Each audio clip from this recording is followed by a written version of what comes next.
মৃত্যুৰ এক চিৰন্তন সত্য। অসমৰ অন্যতম জনপ্ৰিয় ইউটিউবাৰ তথা ছ'চিয়েল মিডিয়াৰ ইনফ্লুৱেঞ্চাৰ ৰুচনা চাংমাই হাজবেণ্ডৰ অকাল মৃত্যু। কোনেও হয়তো বিশ্বাসেই কৰিব পৰা নাই। মৃত্যুৰ দুদিনৰ পূৰ্বে কেক কাটি ভিডিঅ' আপলোড কৰিছিল ছ'চিয়েল মিডিয়াত। পৰিয়ালৰ আটাইকেইটা লোকে হাঁহি ফূৰ্তিয়ে কটাইছিল অন্তৰংগৰ মুহূৰ্তৰ। ভিডিঅ' আপলোড কৰা দুদিনৰ পাছতে আহিল এক ভয়ংকৰ খবৰ।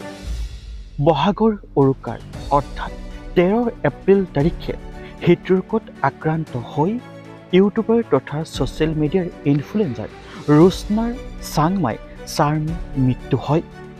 এই খবৰটো পাই এতিয়া সমগ্ৰ অসমতে এক শোকাকুল পৰিৱেশৰ সৃষ্টি হৈছে, কিয়নো তেখেতৰ অনুৰাগীসকলে প্ৰায়ে ৰুচনা চাংমাইৰ হাজবেণ্ডক ভিডিঅ' দেখে।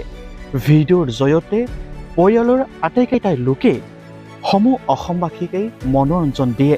সকলোকে হহুৱাই অৱশেষত নিজে কান্দি কান্দি গুচি গ'ল অজান দেশলৈ, যিখন দেশৰ পৰা আৰু কেতিয়াও উভতি নাহে তেখেতৰ স্বামী। সঁচাকৈ মানুহৰ জীৱনটো দুদিনীয়া, আজি আছোঁ কাইলৈ নাই। এই ভিডিঅ'টো যিমান পাৰে সিমান সকলোলৈকে শ্বেয়াৰ কৰক। সকলোৱে ভগৱানৰ ওচৰত, আল্লাহৰ ওচৰত প্ৰাৰ্থনা কৰিব, দুৱাৰ কৰিব, যাতে তেখেতৰ স্বামী য'তে আছে তেখেতৰ আত্মাৰ যাতে শান্তি পায়। পৰিয়ালৰ আটাইকেইজন লোকে হাঁহি ফূৰ্তিয়ে ভিডিঅ' আপলোড কৰা আৰু চাগে অসমবাসীৰ ৰাইজে দেখা নাপাব। তাক লৈহে এতিয়া অসমবাসীৰ ৰাইজে দুখ কৰিছে। মানুহৰ জীৱনটো যে দুদিনীয়া তাকেই গম পোৱা যায়।